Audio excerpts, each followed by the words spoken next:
मध्ये हा शूलपाणीच्या झाडीतला हा परिक्रमा मार्ग आहे. तिथं हे आपले अजित गंगाराम पावरा, जगनेश गंगाराम पावरा आणि वरती चढला त्यांचा भाऊ अमित गंगाराम पावरा, जो आपल्या वडिलांप्रमाणे आणि आजोबांप्रमाणे कारागीर आहे.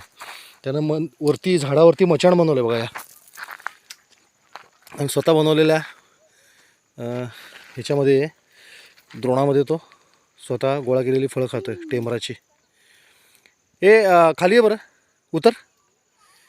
आता मचाणावरून तो कसा उतरतो बघा फक्त.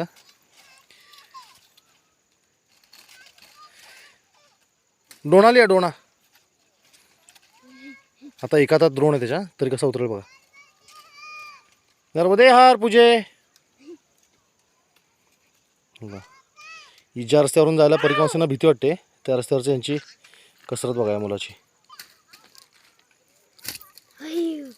हा आहे परिक्रमेचा मार्ग. इथून आपला हा बाबरीचा आश्रम दिसतोय खाली. हा बाबरी आश्रम आहे आणि वरती हा अतिशय निसरडा मार्ग आहे. चल रे, हो इथं पाय घसरतात तसे, त्याच्यामुळे लोक घाबरतात इथनं चढायला. पण जर थोडंसं आपण चाललो व्यवस्थित तर जाता येते इकडनं. नर्मदे हार. हा आहे खापरमाळचा डोंगर. सूर्यास्त झालेला आहे. शूलपाणीच्या झाडीचं अद्भुत दर्शन इथून होतंय बघा. नर्मदे हर.